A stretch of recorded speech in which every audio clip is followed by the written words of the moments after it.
पुनले सालोकारां त्रिलोकानां यदि विद्या यदि विद्या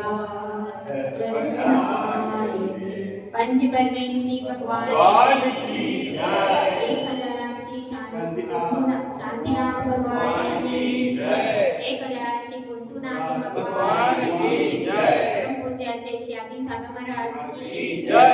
आचार्य श्री महावीर कीर्ति महाराज की जय। आचार्य श्री विमल सागर महाराज की जय। आचार्य श्री तपस सम्राट सन्मति सागर महाराज की जय। आचार्य कुमार सुंदर सागर महाराज की जय। समय में ईश्वरदास की जय। माता की जय। गुरुवाणी श्री सुमति माता की जय। देवता संघ की जय। गुरु का मिलना सहज नहीं, बड़ी कठिनाई से गुरु को प्राप्त किया जाता है और फिर गुरु को प्राप्त करके गुरु के वचन मिल जाए वो भी बहुत दुर्लभ है। गुरु के वचन दुर्लभ है और गुरु के वचन मिल गए उसके बाद गुरु से आपको कोई मंत्र मिल जाए वह भी उत्तरोत्तर दुर्लभ है। गुरु के द्वारा कोई मंत्र मिल गया उसके बाद गुरु से कोई व्रत मिल जाए वो भी दुर्लभ है। कोई नियम यदि गुरु से मिल जाए तो वह भी दुर्लभ है। कुछ लोग ऐसा सोचते हैं कि चौके में गुरु अगर नियम दे दे तो आहार भी नहीं देते। क्या सोचते हैं कि हमको नियम मिल जाएगा। पहले के जो गुरु होते थे बड़े बड़े पुराने आचार्य वे तो नियम देते थे उसके बाद ही आहार ग्रहण करते थे। तो गुरु से अगर कोई आपको नियम मिल गया व्रत मिल गया तो वह भी बहुत दुर्लभ है।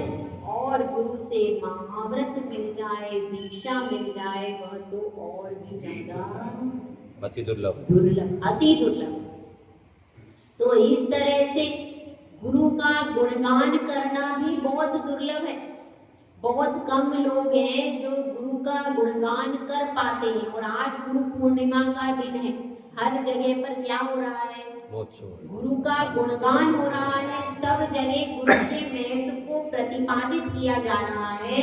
क्योंकि देखिए गुरु पूर्णिमा के दिन ही हम गुरु का गुणगान क्यों करते हैं, कोई बता सकता है? आज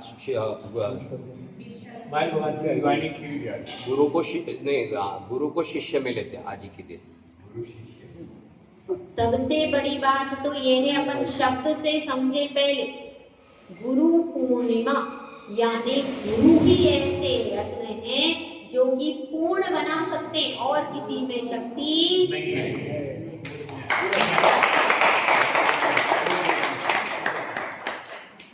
गुरु से ही जीवन शुरू होता है और जो जीरो से हीरो बना देते हैं, जो बिल्कुल शून्य से पूर्ण की ओर पूर्णता की पूरी यात्रा कराने में अगर कोई सक्षम है तो कौन है? गुरु। इसलिए गुरु का महत्व बहुत ज्यादा है। और वह कथा भी है कौन सी कि कैसे गौतम स्वामी को आज के दिन वीर प्रभु मिले। गुरु मिले और मिले तो उन्होंने सोचा कि बस आज जब ये गुरु मिले हैं तभी से उनका मिथ्यात्व का वमन कर दिया। वहीं पर मान स्तंभ को देख करके दृष्टम जिनेन्द्र भवनम भवतापहारी, जिनेन्द्र भगवान के भवन को देखकर यानी मान स्तंभ में उनकी प्रतिमा देख करके उन्होंने मिथ्यात्व का वही वमन कर दिया और प्रथमोक्षम सम्यक्त को प्राप्त करके कहाँ गए? अंदर पहुंचे और वहां पर क्षयोक्षम और क्षायक सम्यक्त प्राप्त करके फिर कौन बन गए? गणधर बन गए। तब 66 दिन के बाद भगवान की वाणी फिरी। आज के दिन गुरु ने भी शिष्य को पाया और शिष्य ने भी गुरु को पाया। तो यह गुरु पूर्णिमा शाश्वत पर्व नहीं है, शाश्वत पर्व नहीं है। महावीर भगवान के समय से यह पर्व प्रारंभ हुआ। ऐसे अशाश्वत पर्व कौन कौन से हैं? जैसे रक्षाबंधन पर्व भी शाश्वत पर्व नहीं, दुसऱ्या अंशना दीपावली भी शाश्वत पर्व नहीं, अष्टानिका जो है यह शाश्वत पर्व है। और एक और पूर्णिमा का महत्व है कि आज के दिन जिन्होंने 8 उपवास किए, एकादशन किए, उनकी सबकी साधना आज पूर्णता को प्राप्त हो रही है। साधना पूर्णता को प्राप्त होती है। तो इस दिन जो जिसने साधना की है उनको पता तो नहीं चलता, लेकिन उनकी साधना में निर्जरा अपने आप हो जाती है। 8 दिन सबसे बड़ा पर्व है सरप अठाई पर्व। कैसा है सरप पर्व में बड़ो अठाई पर्व है, नंदीश्वर सुरजाए ले वसु।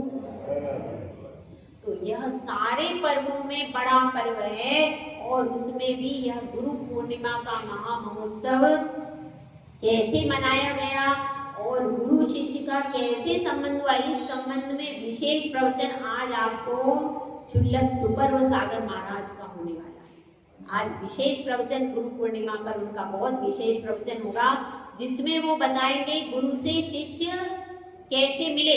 अब हम थोड़ा सा समझने का प्रयास करें क्या कि गुरु और शिष्य का संबंध कैसा होता है। सामान्य संबंध जो संसार के होते हैं वे संबंध में तो फिर भी चल जाती हैं बातें बहुत सी, लेकिन गुरु का संबंध कैसा, गंभीरता को लिए हुए। गुरु से ज्यादा प्रतिवाद नहीं करना चाहिए। गुरु आज्ञा शिरोधार्य ये वचन, गुरु ने जो कहा है हमें वो करना है। गुरु जी ने परिस्थितिवश अगर कुछ कार्य किया है, क्योंकि उनको समाज को भी देखना है, उनको परिस्थिति कुछ होगी तो उसको देख करके हमें वो करना नहीं। हमें गुरु ने जो हमको आज्ञा दी, तो गुरु की आज्ञा जो शिरोधार्य करता है उस भक्त का हमेशा कल्याण आगे और आगे होता जाता है। तो हम भी ऐसे शिष्य बने, ऐसे भक्त बने कि गुरु की जो आज्ञा है, और गुरु की आज्ञा भी मिलना कठिन है, क्योंकि गुरु आज्ञा किसको देते हैं, जो उनका शिष्य आज्ञाकारी होता, जो उनका शिष्य हो, अथवा कोई भक्त भी ऐसा हो कि जिस पर विश्वास हो, मैं यदि इसको आज्ञा दूंगा, आदेश दूंगा तो यह पालन करेगा कि नहीं। गुरु दूरदर्शी होते, वे पहले ही देख लेते हैं कि इसमें कैपेसिटी किसकी है। बिना कैपेसिटी को नोट किए वो आदेश ही नहीं देते। आदेश ही किसको दिया जाता है, जिसकी योग्यता भली भांति परख ली गई है, उसी शिष्य को आदेश दिया जाता है। तो इस तरह से हम सब कैसे बने, गुरु की आज्ञा के अनुगामी बने। परम गुरु कौन है, अरहंत परमेश्वर। उनकी आज्ञा किसमें लिखी है, जिनवाणी में। तो उस जिनवाणी के अनुकूल अपने को चलना, किसी और के अनुकूल। और उसी जिनवाणी के अनुकूल कौन चलते हैं, आचार्य उपाध्याय और साधु और हारिका। चतुर्विद संघ पूरा जिनवाणी के अनुकूल चलता है, प्रतिकूल नहीं चलता। तो उसी के अनुकूल हमको चलना है।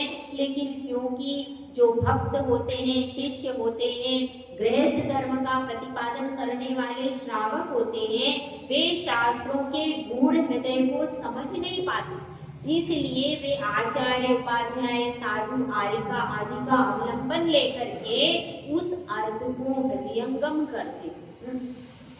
तो ऐसे ही जो गुरु हैं, आचार्य प्रवर सुंदर सागर महाराज, वे भी आगम के अनुकूल चलने वाले हैं। और उन्होंने अब तक हमको जितना भी अध्ययन कराया है, केवल पूरे शास्त्र, जिसमें संस्कृत में टीका लिखी है, नीचे पूरा संस्कृत में है, भावार्थ है, पूरा मूल ग्रंथों का ही अध्ययन कराया। एक भी दूसरी जो पुस्तकें होती हैं साइड की, वो नहीं पढ़ने देते। आपको अभ्यास करना है तो किसका करो, मूल ग्रंथ का ही अभ्यास करो। मूल को सींचने से वृक्ष फल फूलित। और स्टार्टिंग में भी तरह तरह की लंबे लंबे प्रवचनकार की पुस्तकें पढ़ें तो क्या हो जाएगा, हमारा लक्ष्य बन जाएगा प्रवचन का। हमारा लक्ष्य फिर किसका नहीं बनेगा, मूल सार फिर हमारा मूल ग्रंथों के स्वाध्याय का मन नहीं बनेगा, क्योंकि बच्चा जब छोटा होता है, इसी तरह से जन्म कब होता है, जब दीक्षा होती है तब पुनर्जन्म होता है। दीक्षा के समय पुनर्जन्म हुआ, उस समय ही अगर हमको दूसरी पुस्तकें थमा दी जाए तो हम कभी मूल ग्रंथ की ओर रुझान नहीं करते। इसीलिए स्टार्टिंग से ही पूरा रुझान किसकी तरफ, जो पूर्वाचार्य प्रणीत ग्रंथ है उसी की गाथा याद करो, उसी के क्या करो, उसी का स्वाध्याय करो। संस्कृत आचार्य श्री के संग में अभी भी जो भी स्वाध्याय होता है, आचार्य श्री पहले गाथा पढ़ते हैं, उसके बाद संस्कृत की पूरी टीका खुद पढ़ते हैं, उसके बाद और पूरी टीका के एक एक शब्द का अर्थ स्वयं करते, उसके बाद फिर जो बीच में संग होता है, संग को कहते हैं इसकी हिंदी का गाथार्थ पढ़ो, और उसके बाद भावार्थ पढ़ते। तो इससे क्या होता है, जो शुद्ध अर्थ होता है वह सबको ज्ञान होता है, क्योंकि भावार्थ में कुछ अपनी तरफ से भी मिलाते हैं इसलिए। लेकिन जब गाथा पढ़ते हैं, गाथा का पूरा अर्थ करते हैं एक बार, उसके बाद टीका का पूरा एक एक शब्द का अर्थ करते हैं, उसके बाद फिर पढ़ते हैं गाथार्थ अन्वयार्थ, उसके बाद भावार्थ। तो उससे क्या होता है, अब शिष्य भी जो पढ़ रहा है, संघ भी जो पढ़ रहा है, उसको भी पता चलता है कि असली क्या है और मिलावट है। इससे जो मूल ग्रंथ, मूल बात आचार्यों ने लिखी है वह हमारे हृदयंगम होती है, और कभी भी जिनवाणी के प्रतिकूल चलने की इच्छा नहीं होती। तो ऐसे जो स्वाध्याय प्रेमी है, जब पूरे ज्ञान ध्यान तप में हमेशा लगे रहते हैं, ऐसे साधु का सानिध्य हमने प्राप्त किया। यह हमारा परम सौभाग्य, हमारा भी सौभाग्य, आपका सौभाग्य है। और उनके श्री आदेश से हम यहाँ पर आए, गुरु ने आदेश दिया है, गुरु की उनके आदेश के को पालना करने के लिए हम यहाँ पर आए हैं। प्रभावना तो जो होगी सो हो जाएगी, गुरु का आदेश शिरोधार्य है, जीवन में गुरु जो बनाया है उसको जीवन भर निभाना, जीवन भर दीक्षा को भी निभाना है, और जो गुरु बनाए हैं उनको भी निभाना है। आपका ये भी विशेष सौभाग्य है कि ऐसे गुरु की जन्मदात्री माँ का भी आपको क्योंकि माता जी भी अभी दूसरी बार ही वर्षायु हो रहा है इनका, अभी तक गुरुदेव ने कभी अलग नहीं भेजा है। कई साधुओं ने आकर निवेदन किया है कि माता जी को हमारे साथ में भेज दो, लेकिन गुरुदेव ने कभी भी नहीं भेजा। तो दूसरी बार ही इनका यहाँ पर वर्षायु हो रहा है, तो गुरु की माँ का भी मिलना सहज नहीं है। तो ऐसा भी आपको विशेष सौभाग्य मिल रहा है।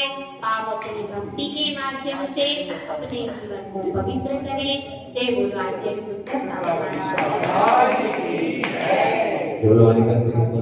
माता जी, आचार्य श्री की आरती हो गया अभी सर्वप्रथम, और पंचम प्रवेश में आरती के पश्चात आचार्य